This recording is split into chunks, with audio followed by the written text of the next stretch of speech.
Hello and welcome everyone. Today I have a special guest, Cindy Wilson, and she's an accomplished speaker, author, and business professional from Jackson, Mississippi. And she currently resides here in Atlanta, Georgia. And I invited her on to be a part of my diversity, culture, and equity series. She's an alumna of Jackson State University, where she obtained her bachelor's in psychology and master's in counseling. She later received her MBA from Belhaven College.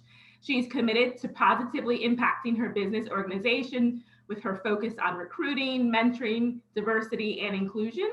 Cindy is passionate about serving others, and she dedicates her time to different organizations like Children's Healthcare of Atlanta, doing some volunteer work. And she is definitely a strong advocate for community and social issues. And she believes that we really should embrace our differences. And if we can do that, we can be more empowered by what makes them different, and to use that to elevate, things for our greater purpose. So thank you so much, Cindy, and welcome to the folks Thank that you. listen to my YouTube channel and read my blog. Yeah, awesome. Well, thank you for having me. I'm excited. Yeah, good. Wonderful. And I know I just am featuring by diverse voices on a variety of topics. So I'm just happy to have you here today. The first question I have here is, why is it important to affirm and respect the cultural identities of children and adolescents from diverse backgrounds? I know there's been a lot of buzzword in the community lately about, racial diversity, cultural diversity, and all that. But why do you think it's important to affirm people's identities, especially children? That's a really great question. It makes me think about, and I say this all the time. I first started having identity issues when I went to school. And I think it's because, and I'll say just growing up in Jackson, Mississippi, there's not a lot of diversity and exposure to a lot of different cultures. So I think at a young age, if we're able to teach people to embrace differences rather than, for me, I equated being different to not being good. And so it was like, I feel like a lot of the probably trauma issues that I have now, identity issues I had to kind of grow up through, throughout the years, could have been prevented had there been more acceptance, more education in the school system. Because again, like that's where, you go to school, you become a target, you get bullied, you get picked on.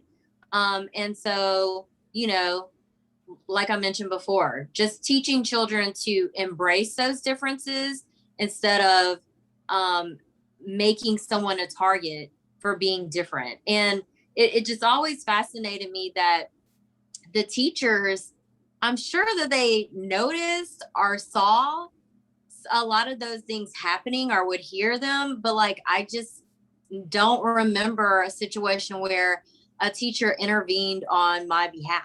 And, again, that's where it would all happen as far as like being bullied and picked on. So, and, it's like, and you would hope that a lot of those lessons would be taught in the home, how to be kind, how to be accepting and compassionate and more humane towards individuals. But I feel like at an educational level, like some of that probably needs to be implemented as well. And that's why I think it's so important. I think folks, whether it's teachers or kids, set the tone. I think everybody sees color. And sometimes people say, I don't see color, I don't see race. But yes, we all have different skin tones and different levels of melanin, right? So people are cognizant of that, and everybody's a product of their experiences. And we need to definitely, if you're a speech language pathologist in the school setting and doing private therapy, we definitely need to expose children to positive pictures and positive images of people of different races and different ethnicities. I do a lot of literacy-based therapy and read books from kids, families and stuff, but there's different kinds of families. I know you grew up with a different type of family structure and so forth. And our area in Atlanta is very diverse, but it also is different too than where I grew up in South Florida, which is definitely much more diverse area than this. But it's very important that it has to start young. It has to start in the home. Yeah. And people need to advocate for each other and speak up when people are making racial and prejudicial and bigoted statements, basically. Yeah. And I'll just kind of add to that too. It's like what happens is that you kind of shrink yourself, and instead of being able to celebrate your diversity, you're trying to fit in.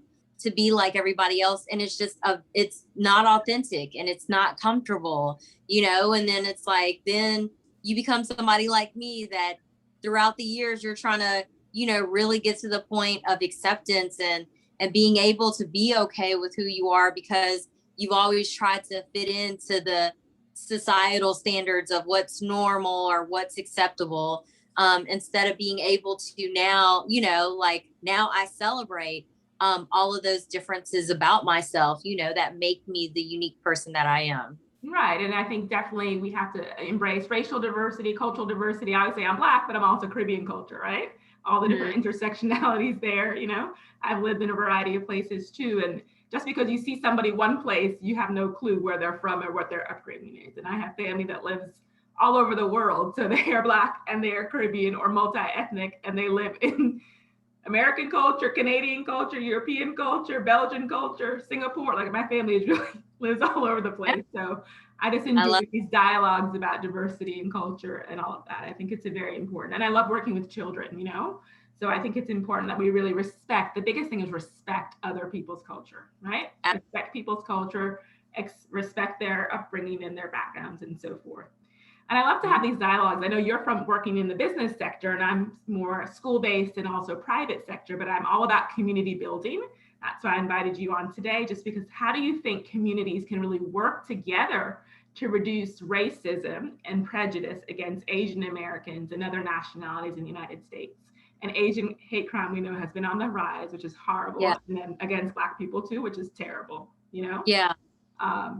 So what is your take on how communities can come together? Yeah, I think for the longest time, we've allowed society to separate us as people of color. So like being Asian, like I only know what it means to be an Asian woman based on the similar experiences I have of other Asian women, of being bullied, stereotyped, having the false narrative of the model minority myth that was created to divide people of color, right? So it's like we've had this long standing history of a system that has separated us for many years. And instead of fighting against that and coming together, which would have made us even stronger, we've allowed that separation, right? And we've kind of gone along with that narrative.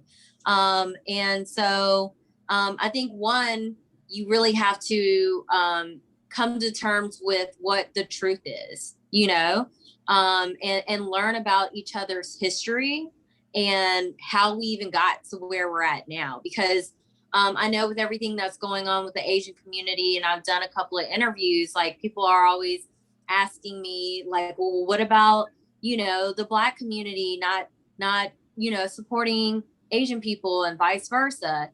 And I'm like, listen, two things can exist. You know, you could have Asian people that are racist against Black people. You could have Black people that are racist against Asian people, but you can also have Asian people that support Black people and Black people that support Asian people, you know? And so it's like, all you're hearing now is just a narrative that separates us, you know?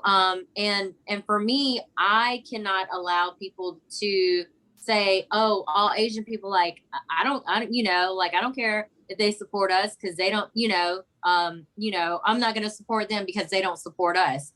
And I'm like, you can't just make a blanket statement about a community of people when I know I have friends, I know organizations on both sides that support each other. So I think, you know, again, just realizing and recognizing what the truth is, how we got to where we are now, but that there are people on both sides that support one another. And the more we can come together and be able to do that, I feel like we could be so much more effective and impactful, you know, when it comes to racism, which is just, I mean, to have to deal with it alone or in your own community of people is tough, and it takes people coming together to fight against that. And I would definitely say, because I'm a Black person, definitely, but I immigrated to this country when I was 5 years of age. I would say as an immigrant, it adds a different layer too of the whole race and prejudice and all that stuff. Because I would say racism against Black people are real. All the institutionalized racism, individual racism, all that is real. And then as an immigrant, that's a whole nother level. Level. And we know a lot of things have to do with colonialism and white supremacy. All of those is like the divide and conquer, right? This one against this one. And we really need to come together as a community and affirm each other and really support each other. And then if people look at the heart, right? When we look at the heart and look at the biases that we have, Black people have biases, white people have biases, Asian does not matter. We all have biases.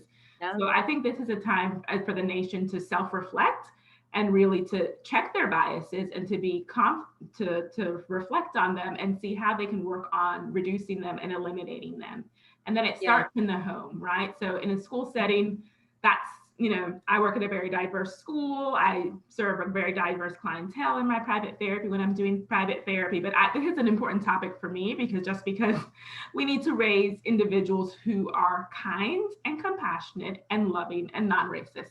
Basically, that's just the bottom line. The racism against Black people and Asian people and all of this stuff has got to stop, and we have to advocate for it and we have to stand up for it and teach children. Yes, you can embrace people's differences and recognize the differences, but we are similar and different, right? We might be from different parts of the world, different parts of the United States and all of that, but we can come together in unity and support one another and take a stance against anti-racism, which I think is very important, especially here in Atlanta and, in the nation with different things that are going on, which are just horrible. And we have to understand that these things are going on. But I think when we're working, I know you volunteer at Children's Healthcare of Atlanta and do some other community work, it's important to speak up. It's no longer business as usual. It should never be business as usual. And I always, my life work goes beyond just being a speech therapist. My whole business is building successful lives, right? For children and families, So it's like, how can we be better people, So I love what you say about, it shouldn't be us against them, right? Different, all come together in unity to a common good, And I was really fascinated. I know you wrote a book a couple years ago. What motivated you to write your book, Too Much Soul? Or you can explain that. The Journey of an Asian Southern Belle. I thought that was a fascinating title and I love it. I wish I had the cover right here in front of me, but I'll link that in my blog. Yeah. So I think what motivated me to write my story and to share it was a lot of what you just said. Like, we need more kindness. We need more compassion, more humanity. Like, I think you see a lot of dehumanizing of other individuals and communities of people. And it's like, we're all human at the end of the day. It's like, not only do we want to feel accepted, but like, there are a lot of us out here right now that want to feel safe to be who we are, And so when I initially wrote my book, it was for just that acceptance piece. But now it's like just seeing an even bigger need for just even feeling safe, to be who you are and represent who you are and to feel safe with that is like a big task at hand, And then you also mentioned like biases. Like, we all have biases, like things that we've been exposed to that have shaped the way we look at people and individuals or groups of people. And we all do it, but instead of pointing the finger at like communities of people that, oh, you need to fix this and you need to do this, it's like, what do we as individuals need to work on? What do we need to be aware of that we need to fix in order for this world to be a better place, instead of always trying to point the finger at different individuals, So just a bit, like, I had so many reasons, like even my dedication was like for my niece, she's biracial.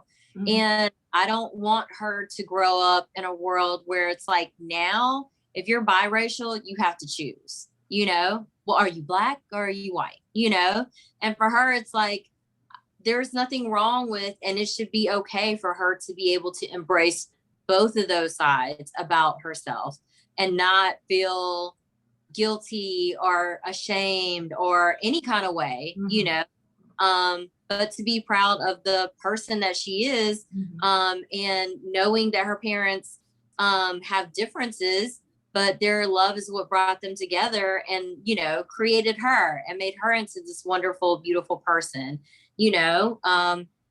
So, I mean, I had so many reasons, but it was just like, wow, you know, you look at society and things that are going on, and there's just, again, with racism, it's just so much that needs to be fixed. And right now we're in a time where this wound has been exposed. And it's like, what we do with this wound is going to determine whether or not we are truly able to heal from a lot of the trauma that has been caused from racism, or if we're going to continue to just put a Band-Aid over it, you know, and or turn a blind eye. Some people right, turn a blind eye and say, oh, okay, whatever. You know, the wound just continues to get worse, you know? So I like what you say there. You touch on a lot of good points. And I think it's just, we all have to play an active role. So whether you're a child, whether you're an adult, whether you're an education therapist, psychologist, I know you have a psychology background, working in the business with different types of professionals. I think we all have to play our role, right? Speak up if people are being bigoted.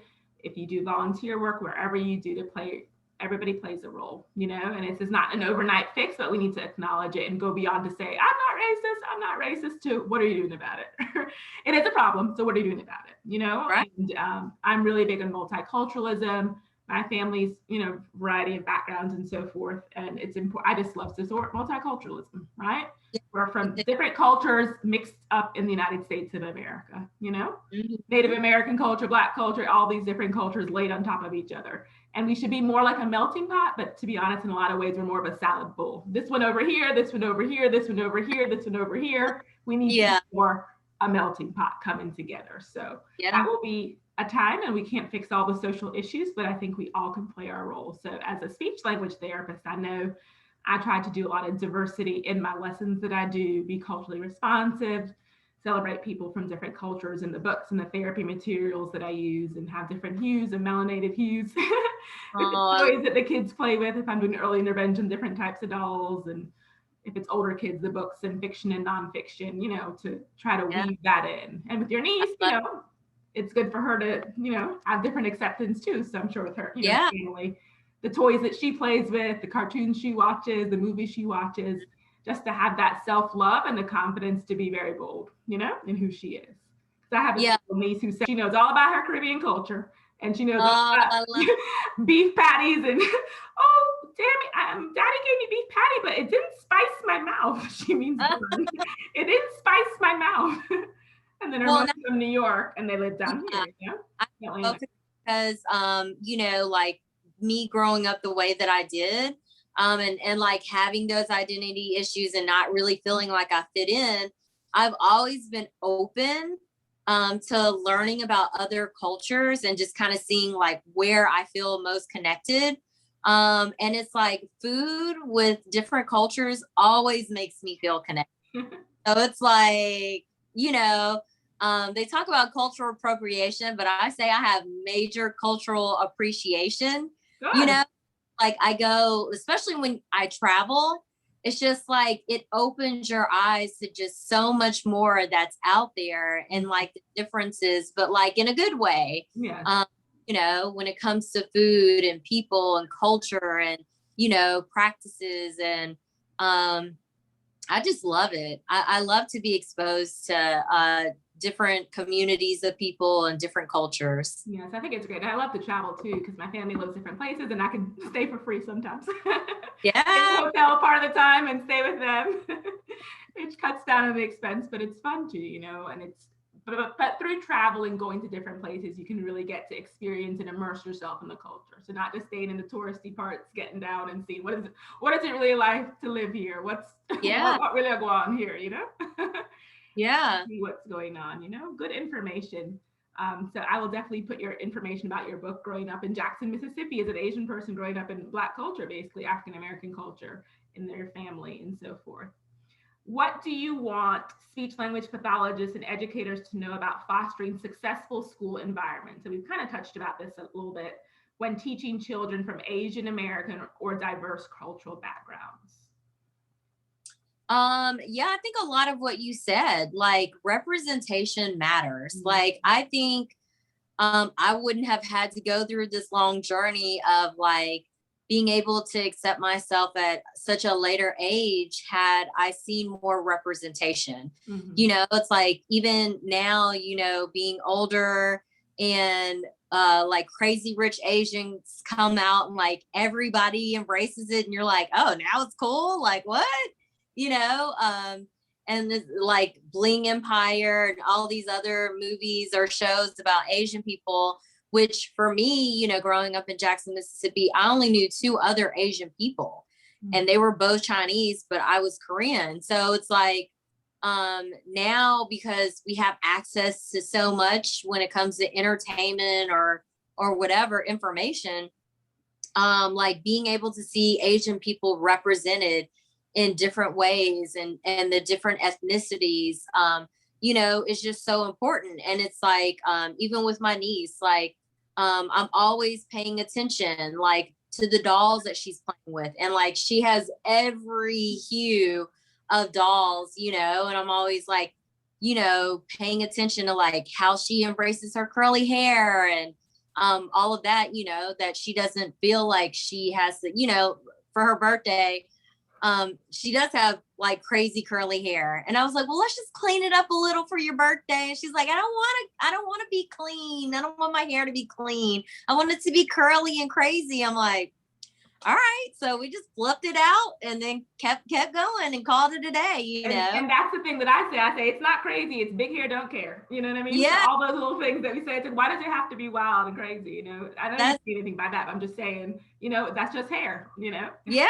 That's just a quill pattern, you know? Yeah, it's her hair, her hair, and I want her to embrace that. You know, we all, my whole family, you know, we love that about her that she does embrace her hair. Like my brother came in the room and he touched her doll's hair, and I was like, "What's wrong?" He was like, and she was like, my dad touched my girl's hair. And I was like, okay. So she's already like, no, do not touch my hair. And even with like the books, like I make sure she has books that are representative of her. Like before I even went to see her, there was a young Black female or little girl. She was like maybe 7 and she had written a book about what she could be, and it was like all these different professions, and she had written her own book. So I got a copy and brought it to my niece, but then I also got a copy of this book called Eyes That Kiss in the Corner. I have that. I just got it. Yeah. Because my eyes and mine kind of go like that too. I'm like, I'm not Asian that I know of, but my eyes always look like I'm sleeping, and I'm not. My eyes are open. I always hear about the Chinese Jamaicans, so I don't know. You may want to check your DNA. Well. But it's like I always try to, and then like she loves the movie Coco, you know. So it's like just being exposed. Like she can't travel now, but and then we're in a pandemic, but it's like being, you know, ensuring that through her entertainment, through the books she's reading, the dolls she's playing with, that she's exposed to those differences early on, and that it is okay, you know, and to be celebrated. That is a beautiful story. I read that recently to some speech language students. It's just beautiful because I have students that I work with that are Vietnamese and Korean, different types of Asian here in Atlanta. Yeah. It's just beautiful illustrations too, you know? Yeah. And I think it's important to know that just like Black people are not a monolith, Asian folks are not a monolith, Caucasian white folks are not a monolith. You know, we're all different socioeconomic backgrounds, different places that we're from. We're not all the same, right? So even when you mentioned Crazy Rich Asians and those types of movies and things like that, that's just one outlook, right? And that's Hollywood's perception, but at least they have movies, right? Because before there's not representation, but we want to know what type of representation. Is that an accurate and authentic and own voices representation? You know? Right. So that's something to consider too when we're exposing kids to different cultures and stuff. We want it to be, is it a Jamaican person telling a story of Jamaican culture? Is it an Asian person telling the experience of Asian culture? And like your background too, Asian culture may be different too. You might be Asian. 100%. growing up in a different culture. Yes, I'm Black, growing up in the Caribbean culture and some African American culture too, with church and other things that I went to, because I went to predominantly African American church. But there's so many intersectionalities. But the bottom line is learn to accept people for their exception, in different intersectionalities, and realize people are all different and embrace that, right? And still work towards the journey of being culturally responsive and anti-racist. So I always have to put that in there. That's right. Good. And do you have any specific recommendations, Cindy, for supporting the Asian American community here in Atlanta, or just in general? Things that people maybe can donate to organizations, or just ways that they can help if folks want to help. Yeah. One organization, AAPI. Don't ask me what it stands. I can't remember, but and then there's another one, Advancing Justice for Asians. Also, that's a really great organization. They've been doing a lot with what's been going on in with the recent, Asian hate. And I would say, just going through that, it's been very triggering for a lot of us. It's like from like our childhood or even just recent experiences that we've all had. But then it's been interesting too, because it's like, it just reminds you too of like when you're being bullied, and it's like you're an easy, like I felt when I was younger, like it was easy for you to bully me and pick on me because I was the easy target, because there weren't a lot of us there. And it's like, you're picking on something I can't control, like my eyes. Like, I don't understand that. So it's like seeing what's happening now, and a lot of the people that have been targeted in these hate crimes have been older Asian people. It's horrible. Somebody's grandmother and grandparents. Yeah. And almost 70% of them are women. And it's like, how cowardly, Completely cowardly and callous. It's like such a cowardly act for that to be your target, and for what, and again, it just shows how like words can empower love or hate. And just from one person calling it the China virus, the kung whatever, and all other derogatory terms, that once again, we knew without even knowing hate crimes were going to rise, that automatically put a target on our back for ignorant people. That life and death are in the power of the tongue, I always say. Yeah, absolutely. That feel like literally. Yeah. Right? Yeah. Target this community of people, and just feel that empowered to, verbally or physically attack someone, and like for me, it was walking out of my house, and the only place I could go to, it's a pandemic, is a grocery store, but thinking every time I would go, okay, what do I do? If somebody says something to me today, or God forbid they put their hands on me, what am I going to do? Safety. Yeah. It's exhausting, to have to like, think about that. But two, it's like with Asian people, and what I've learned from my experience, what society has taught me, is that, we're so used to not wanting that target on our back that we try not to bring attention to ourselves. So we don't often share a lot of those traumas and experiences with people. And then even if you think about the history of Asian people coming over as immigrants, they've all, a lot of the older generation is like, you don't bring attention to our family, because a lot of them can be deported. And so now with the spotlight or the attention being on us, we're having to encourage one another to share our stories, because people don't know. And the only way they can understand is for us to be able to build that courage up and to share what some of those experiences are. But, it's like, I think with Asian people, with Black people, and just different communities of historically marginalized people, I think it's great to share our stories, but it's like, we can't always do it at the expense of like having to relive that trauma over and over again.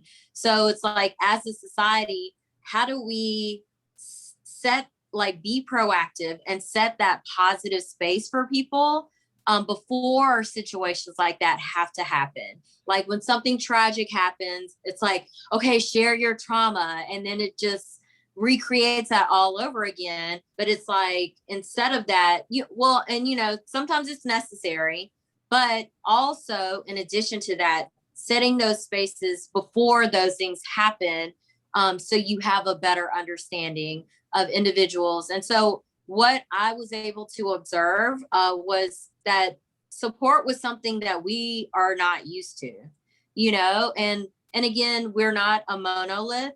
Some people need support in different ways, but seeing like different like friends that I know, people in different professional organizations that I'm a part of, like literally in tears because their company hasn't recognized what's been going on.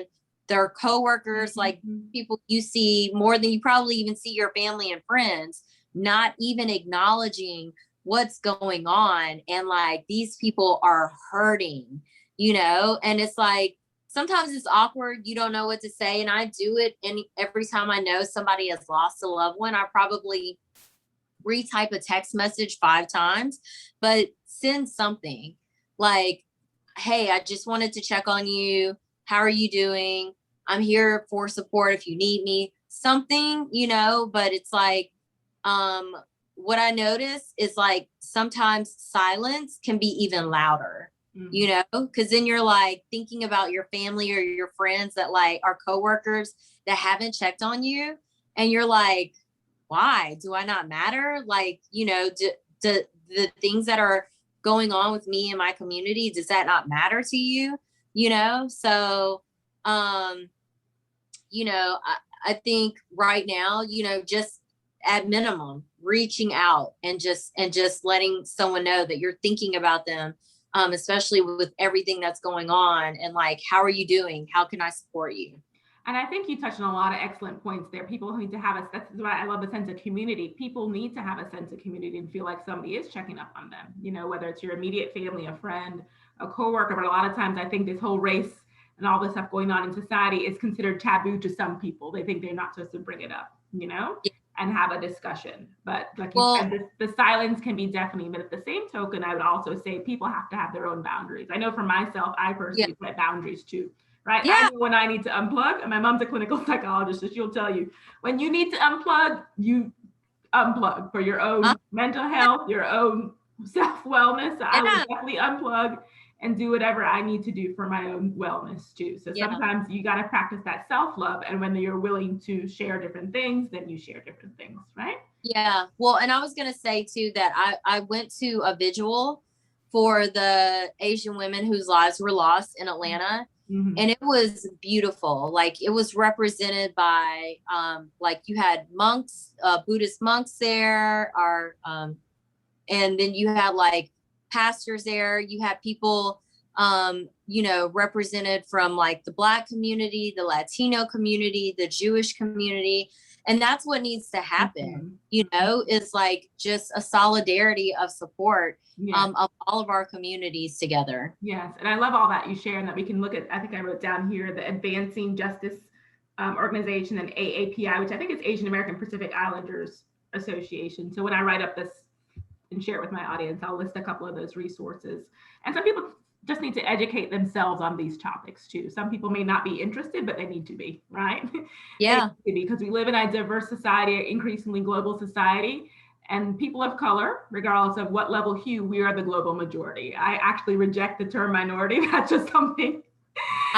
Caribbean people tend to be headstrong, so we don't, we're Caribbean, but we're Black, we know, but we're also multicultural, multi-ethnic. So I think when moving to the United States, I have always rejected that term minority. I've never like that word either. I don't say people of color are the global majority, and put down to anybody who's white American and other backgrounds, but we're the global majority. That's just fact. Yeah. So that's just the way I pick up myself and celebrate people of color, which I think marginalized folks, so-called marginalized folks, need to do. So, and the other question that I have, Cindy, is how can we foster increased collaboration between sectors such as the corporations, nonprofit, and education to attain more culturally responsive and successful communities?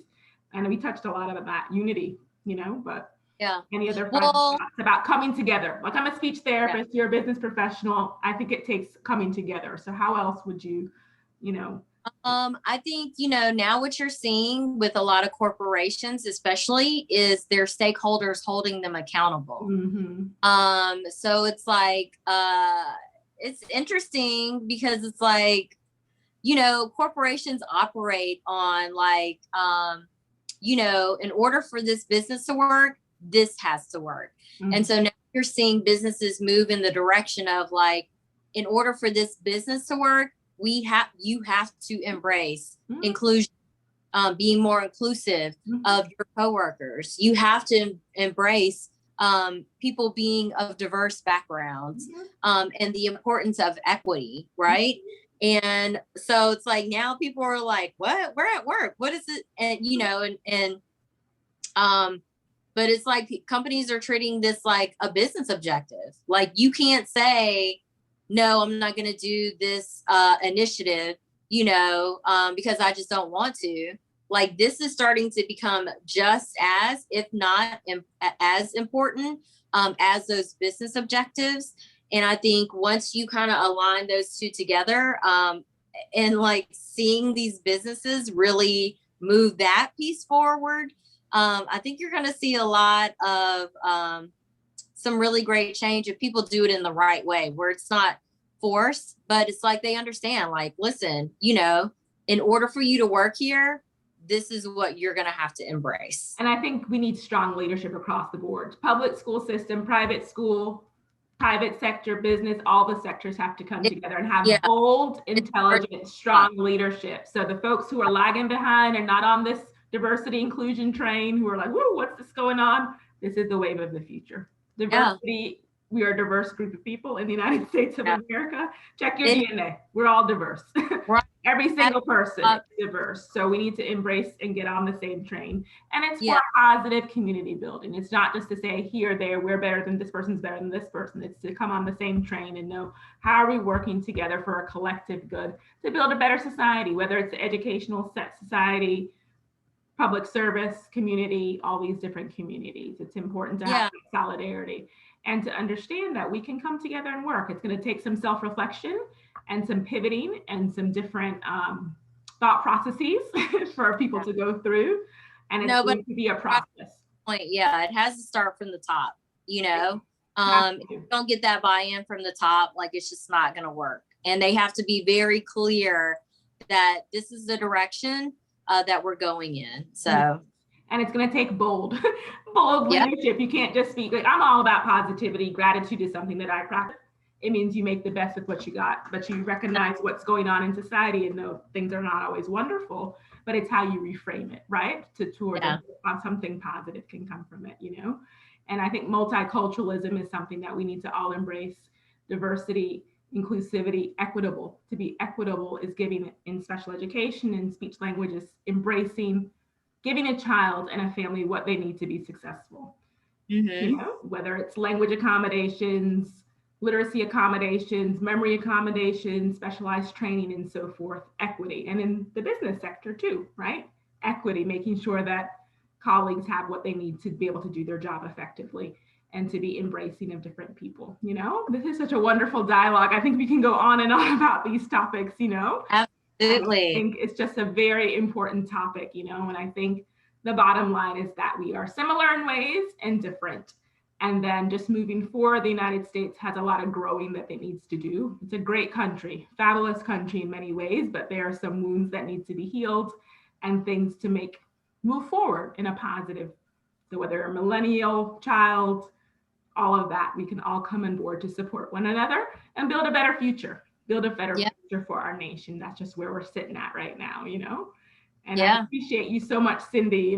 This is nice chatting up with you and everything. And I will definitely share your book and your other information with my audience and so forth, Any other final words for the audience, for speech therapists, educators, and parents about Asian communities?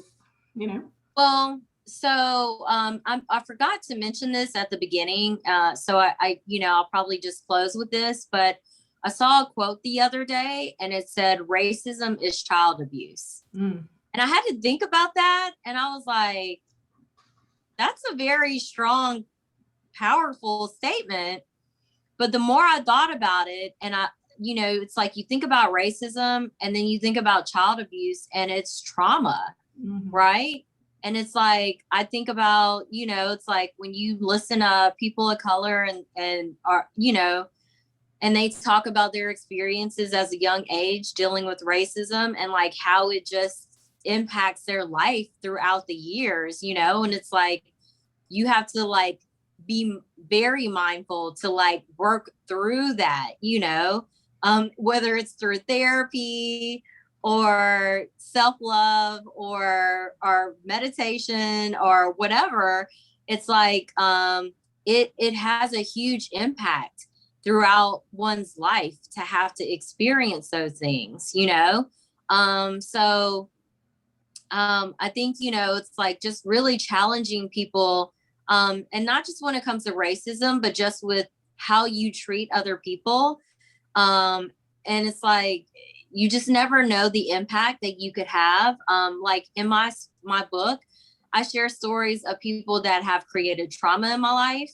And I've shared stories of people that I will remember for the rest of my life as helping to shape me into the person that I am because of the love and acceptance, that they had for me, so it's like, you always remember those two people on those different ends of the spectrum.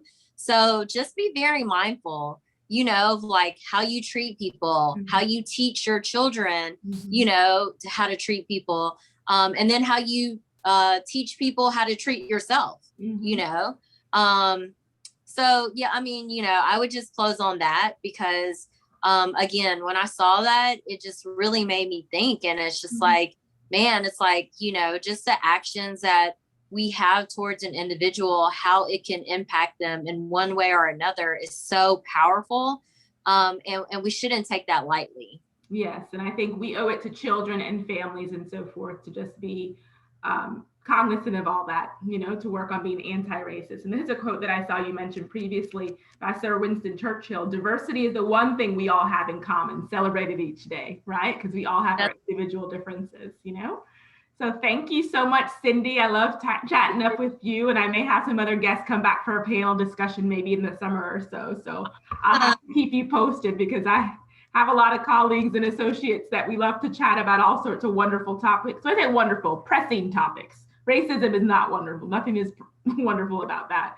Pressing topics and social issues that need change, right? And we can all be change agents and a light in our community. So thank you so much. Talking about diversity and culture in the Asian community, that we know it's not a monolith. Bye now.